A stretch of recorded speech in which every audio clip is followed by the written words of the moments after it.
আসসালামু আলাইকুম রহমতুল্লাহি বারাকাতুহু। স্বামী এবং স্ত্রীর রসিকতা করলে আল্লাহ তাআলা খুশি হয়।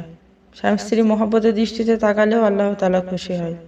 সম্পর্কটা মিষ্টি মধুর হয়। সম্পর্কের মধ্যে ভালোবাসা এবং মিল মহব্বত আল্লাহ তাআলা বৃদ্ধি করে দেন।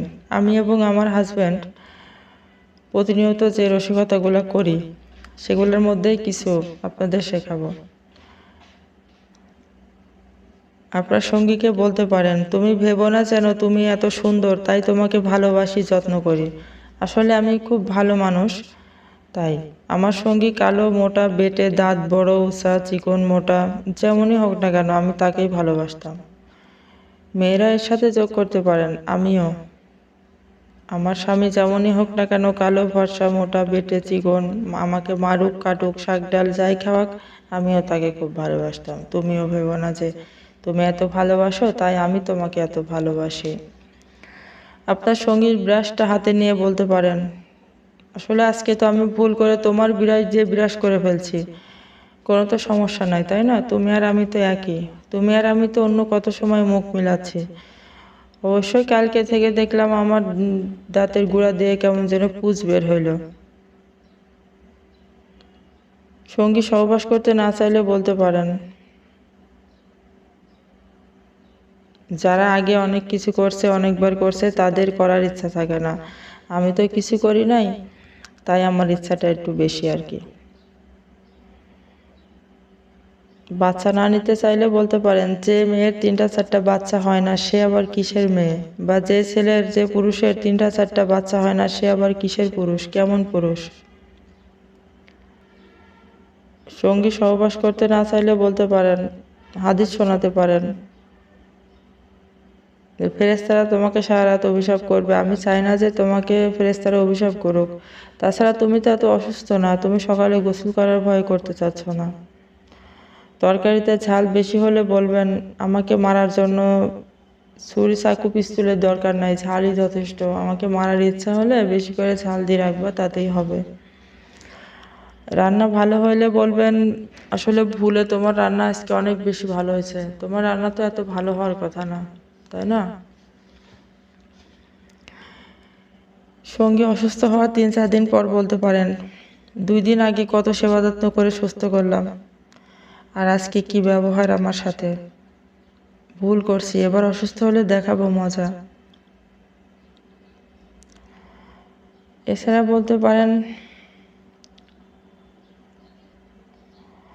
বা সহবাস করতে না চাইলে আরও বলতে পারেন যে, কবে তো মারাই যাব, তাই বেশি বেশি করে করি। তখন যাতে তোমার আফসোস না থাকে যে কবে বিয়ে হইল, মাত্র কয়দিন, কি করলাম, কি হইল, মারা গেল। এছাড়াও বলতে পারেন যে, দেরি করে বিয়ে করছি তাই একটু বেশি বেশি করে করি, পোষায় নিতে হবে। আপনার স্ত্রী যদি কখনো চলে যেতে চায় তাহলে বলতে পারেন, তা তো যাবাই, আমি তোমাকে এত সুন্দর করছি, আরও পড়ালেখা শিখাইছি, সব জায়গা চিনাইছি, এখন তো তুমি যাবাই। আগে তো তুমি স্কুল কলেজ ছাড়া কিছুই চিন্তা না। 200 টাকার জিনিস কিনে এনে 1000 টাকা দাম বলতে পারেন। সঙ্গী যদি আটকে ওঠে তাহলে বলবেন, আচ্ছা অত রাগ করার দরকার নাই, তুমি 500 টাকা মাইনাস করো। 1000 টাকার মধ্যে 500 টাকা মাইনাস করলে যা হয় তাই দিয়ে কিনছি। তাও যদি রাগ হয় তাহলে আরও 200 টাকা মাইনাস করো, তারপরে যে টাকা থাকে সেই টাকা দিয়ে কিনছি, হয়েছে এবার। তারপরে বলতে পারেন যে, এই জিনিসটা 2 দিন আগে 500 টাকা দিয়েই কিনছি, কিন্তু আজকে উনি মনে হয় বউয়ের সাথে ঝগড়া করে আসছে, যার জন্য এত কম নিছে বলে। আমি কি আরও 200 টাকা দিয়ে আসবো নাকি? কি বলো তুমি? বাজারে লিস্টি করার সময় বলবেন, লেখাপড়া যে ভালোই জানো সেটা বাজারে লিস্টি করার সময় মনে হয়, লিস্টি দেখে বোঝা যায়। আপনার সঙ্গী যদি বলে, কি অসভ্য, বেয়াদব, কেমন মানুষ আপনাকে, তখন আপনি বলতে পারেন, কি গো, কে গো এত বেয়াদব, কে গো এত অসভ্য, আমারে চিনাই দিও তো একটু অসভ্যটাকে। বাচ্চা পেড়ে থাকলে বলতে পারেন, এবার মনে হয় 2টা বাচ্চা হবে, নড়ছে। পুরুষরা বলতে পারে যে বাচ্চা কি আমারই তো, নাকি ভেজাল আছে কোনো। অন্যজনের সাথে ফোনে মিথ্যা কথা বলার ভান করে বলা যেতে পারে যে বউয়ের যন্ত্রণায় কি স্বামীর যন্ত্রণায় আমি অতিষ্ঠ, একদম হাড় জ্বালানি, বিয়ে হওয়ার পর থেকে আমি অত্যাচারী, অতিষ্ঠ হয়ে যাচ্ছে, ভালো লাগছে না, একদম জীবন শেষ করে দিচ্ছে। অন্য কোনো মেহমানের সামনে যখন ভালো কথা বলবে, মেহমান চলে যাওয়ার পরে বলতে পারেন দুঃখ কি আফসোস, ওনারা কোনোদিন তোমার আসল রূপটা, আসল চেহারাটা, আসল ভাষাটা জানতে পারবে না, শুনতে পারবে না। আপনার সঙ্গী শরীরে যেখানে সেখানে হাত দিয়ে বলতে পারেন তোমার শরীর তো আমার অধিকার, তাই আমি যখন ইচ্ছে তখন হাত দিতে পারি, আর আমার শরীর তোমার অধিকার, দাও তোমার যেখানে ইচ্ছা হাত দাও, আমার কোনো সমস্যা নাই। আপনার সঙ্গী যখন বেশি কথা বলবে, জ্বালাবে, তখন বলবেন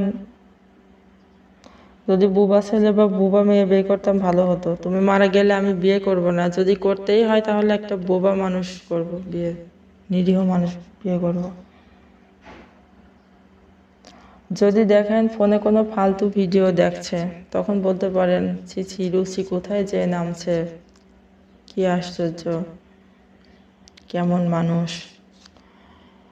বলবেন ফার্নিচারের মধ্যে ওয়ার্ডরোবটা আপনার সবচেয়ে পছন্দের একটা ফার্নিচার, যেখানে এলোমেলোভাবে পোশাক রাখলে কেউ দেখতে পারে না। ঘরে অন্য কোনো ফার্নিচারের দরকার নাই, সব আরও 4-5টা ওয়ার্ডরোব কিনলে ভালো হয়। একটার মধ্যে জামা কাপড়, একটার মধ্যে থালবাটি, একটার মধ্যে কসমেটিক্স, যা যাবতীয় সব 4-5টা ওয়ার্ডরোব হলে খুব ভালো, গোছানোর ঝামেলা থাকবে না। নামাজ না আদায় করলে বলবেন আমার সংসারে উন্নতি হবে না, দিনে দিনে কমবে। যে ঘরে স্বামী স্ত্রীর নামাজ নাই সেই ঘরে ভালো কিছু কিভাবে হবে, হবে না, কিছুই হবে না, এতে শাসনও হবে, মজাও হবে। এভাবে দুজন আপনাদের সংসারের কাজের ধরন বরণ অনুযায়ী যখন যেটা বলা সাজে তখন সেটাই বলবেন, সম্পর্কটা মিষ্টি।